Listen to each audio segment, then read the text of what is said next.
Hi friends, எல்லாருக்கும் வணக்கம். எல்லோரும் ஹெல்த்தியாகவும் ஹாப்பியாகவும் சந்தோஷமாகவும் இருப்பீங்கன்னு நினைக்கிறேன்.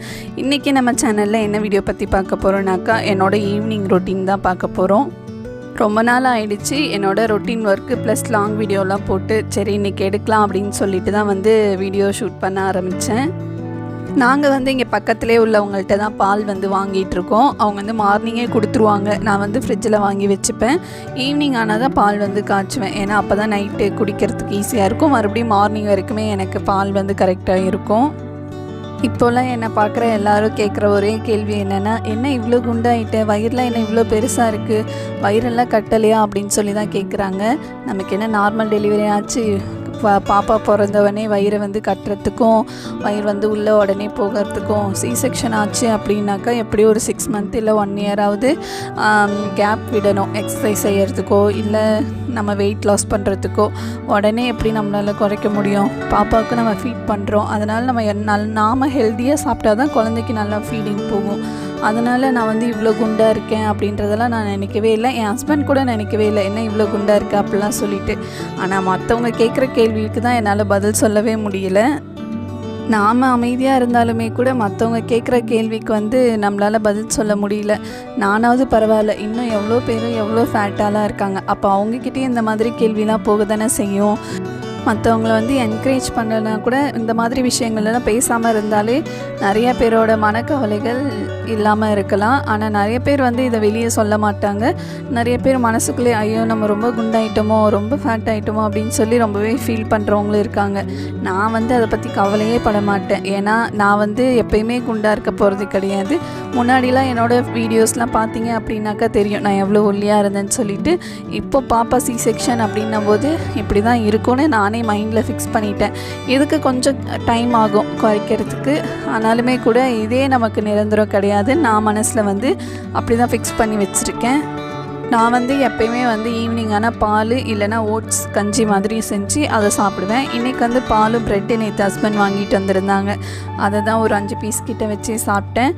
ப்ரெட்டு, ரஸ்க்கு, அதுக்கப்புறம் வர்க்கி இதெல்லாம் சாப்பிட்டோன்னா பாப்பாவுக்கு நல்லாவே ஃபீடிங் இருக்கும். அது இல்லாமல் ஓட்ஸ் கஞ்சி மாதிரி செஞ்சு சாப்பிட்டேன் அப்படின்னாலுமே மில்க் சப்ளை நல்லாவே இருக்கும். அதனால் நான் டெய்லியும் பாலே குடிக்க மாட்டேன். ஒரு நாள் விட்டு ஒரு நாள் அந்த மாதிரி மாற்றி மாற்றி குடிச்சிட்ருப்பேன்.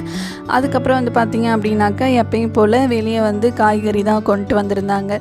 டெய்லி காய்கறி, கீரை, மீன், எறா அந்த மாதிரி நிறையா கொண்டுட்டு வருவாங்க வீட்டுக்கிட்டேயே. அந்த மாதிரி எனக்கு என்ன வேணுமோ நான் அதை வாங்கிப்பேன். பக்கத்துலேயே தோட்டம் வச்சுருக்காங்க. அதனால் விளைச்சல்லாம் கொண்டு இந்த மாதிரி ஊருக்குள்ளே தான் விற்பாங்க.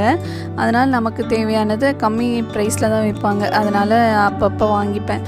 முதல்ல மார்க்கெட் போனேன் அப்படின்னாக்கா ஒரு வாரத்துக்கு தேவையான காய்கறி எல்லாமே வாங்கிட்டு வந்துடுவேன். இப்போ அந்த மாதிரிலாம் இல்லை. வீட்டுக்கிட்டே விற்கும்போது தேவையான பொருள் அப்படியே வாங்கிக்கிறது. ஃபஸ்ட்டெல்லாம் பார்த்திங்க அப்படின்னாக்கா சாட்டர்டே அப்படின்னாலே என்னோடய க்ளீனிங் ஒர்க்கு தான். ஹவுஸ் ஃபுல்லாக நான் க்ளீன் பண்ணிக்கிட்டே தான் இருப்பேன். மார்னிங்லேருந்து கம்ப்ளீட்டாக வேலை எல்லாமே முடிச்சிடுவேன். வீடு பெருக்கிறது, ஒட்டரை அடிக்கிறது, துடைக்கிறது, இந்த மாதிரி கிளாத் மாற்றுறது, அந்த எல்லா வேலையும் முடிச்சிடுவேன் ஒரே நாளில். ஆனால் இப்போல்லாம் இந்த மாதிரி ஒரே நாளில் எனக்கு ஃபுல்லாக டைம் எடுத்து என்னால் செய்ய முடியல. ஏன்னா பாப்பா இருக்கிறனால அவங்களுக்கே எனக்கு ஆஃப் டே ஆகிடுது. ஏன்னா அவங்கள ஃபீட் பண்ணி குளிக்க வைக்கிறது, ஆயில் மசாஜ் பண்ணுறது, அதுக்கப்புறம் அவங்கள தூங்க வைக்கிறது, இந்த மாதிரியே டைம் போயிடுது. அதனால் எனக்கு ஃபுல் டே எடுத்து க்ளீனிங் ஒர்க்கு பண்ண முடியறதில்ல. எப்பப்போல்லாம் எனக்கு டைம் கிடைக்குதோ, பாப்பா தூங்கும்போது மட்டும்தான் எனக்கு ஏதாவது டைம் கிடைக்கும். அப்போ ஒரு சில வேலைகள்லாம் நான் செஞ்சிடுவேன். ரொம்பலாம் அடம் பண்ண மாட்டாங்க. எப்போயாவது ஒரு தடவை பசிச்சுது அப்படின்னாக்கா அழுவா. இல்லை அப்படின்னாக்கா அவள் பாட்டுக்கு அம்மன் தான் விளையாண்டுட்ருப்பா. என்ன ஒன்று முழிச்சிக்கிட்டே இருப்பாள். ஒரு டைம் அழுவும்போது நம்ம தூக்கி சமாதானப்படுத்தணும் அப்படின்னாக்கா சைலண்ட்டாக ஆகிடுவாங்க. லியோ இருந்தா அப்படின்னாக்கா எனக்கு ரொம்பவே ஹெல்ப்ஃபுல்லாக இருப்பாள். ஏன்னா நான் செய்கிற எல்லா வேலையிலுமே அவளும் ஜாயின் பண்ணிப்பாள். பாப்பாவை பார்த்துக்கிறது, விளையாட வைக்கிறது, அந்த மாதிரி சொல்லிவிட்டு பக்கத்துலேயே இருப்பாள். அவள் அவங்க தாத்தா வீட்டுக்கு போயிருக்காளா. அதனால் எனக்கு இன்றைக்கி ஃபுல்லாகவே கொஞ்சம் சிரமமாகவே இருந்துச்சு. அப்புறம் காலையில் துவைச்ச துணி எல்லாம் மேலே மாடியில் இருந்தது. அதெல்லாம் எடுத்துகிட்டு பாப்பா துணியில் கையில் தான் கண்டிப்பாக துவைச்சி போடுவோம். எங்கள் துணியெல்லாம் மிஷினில் போடுவோம். அதாவது சாயம் போகிறது அதெல்லாம் மட்டும் கையில் வாஷ் பண்ணிவிட்டு மீதியெல்லாம் மிஷினில் போட்டுருவேன். அதுக்கப்புறம் அந்த துணி எல்லாமே எடுத்துகிட்டு கையோடு மடித்து அந்தந்த இடத்துல வச்சுட்டு அதுக்கப்புறம் நைட்டு டின்னர் செய்யறதுக்கு தான் வந்துட்டேன். இந்த எக் மசாலா வந்து ரொம்பவே சூப்பராக இருக்கும். இது வந்து சப்பாத்தி, அதுக்கப்புறம் இட்லி, தோசை, சாப்பாட்டு கூட வச்சு சாப்பிட்றதுக்கும் ரொம்பவே சூப்பராக இருக்கும். கண்டிப்பாக ஒரு தடவை செஞ்சு பாருங்கள். இது வந்து நான் முதல்ல ஒரு கடாயில் எண்ணெய் ஊற்றிட்டு ஒரு 5 முட்டை கிட்ட உடச்சி ஊற்றி அதுலேயே பெப்பரும் சால்ட்டும் போட்டு இந்த மாதிரி திருப்பி திருப்பி விட்டு நம்ம வந்து பொடி மாஸ் பண்ணுவோம்ல அந்த மாதிரி பண்ணி எடுத்து வச்சுக்கணும். நாங்கள் நைட்டுக்கு வந்து சாப்பாடு தான் செஞ்சோம். அதனால் சரி இதை செஞ்சு பார்க்கலாம் அப்படின்னு சொல்லி ட்ரை பண்ணேன். உண்மையிலே டேஸ்ட் வேறு லெவலில் இருந்துச்சு. மதியம் வச்ச ரசம் இருந்தது, கொஞ்சம் சாம்பார் இருந்துச்சு. அதனால் சாப்பாடோடு வச்சு இந்த எக் மசாலாவும் சாப்பிட்டோம். பொடி மாஸ் மாதிரி பண்ணோம்ல அதை வந்து ஒரு பிளேட்டில் கொட்டிட்டு அதுக்கப்புறம் கடாயை நல்லா வாஷ் பண்ணிவிட்டு மறுபடியும் எண்ணெய், கடுகு, 2 பச்சை மிளகாய், கருவேப்பிலை, வெங்காயம் வந்து ஒரு 2 வெங்காயம் சின்ன சின்னதாக கட் பண்ணி அதையும் நல்லா வதக்கி விட்டுக்கணும்.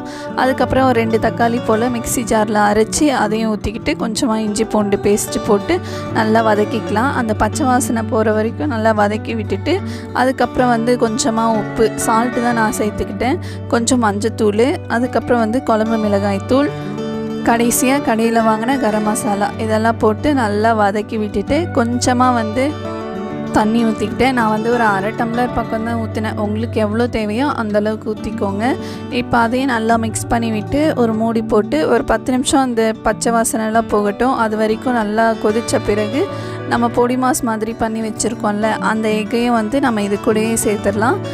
எக்கு போட்ட பிறகு நல்லா ஒரு 2 பெரட்டு பெரட்டிட்டு அதுக்கப்புறம் நல்லா கைப்பிடி அளவுக்கு கொத்தமல்லி தழை அதையும் இது கூடவே சேர்த்து ஒரு 2 தடவை வந்து மிக்ஸ் பண்ணிவிட்டு நல்லா சூடான சாப்பாட்டில் இந்த எக் மசாலாவையும் போட்டு சாப்பிட்டோம் அப்படின்னா ரொம்பவே டேஸ்ட்டாக இருக்கும். நான் வந்து ரசம் இருக்கிறனால ரசத்தோடு வச்சு சாப்பிட்டேன். செம்ம டேஸ்ட்டாக இருந்துச்சு.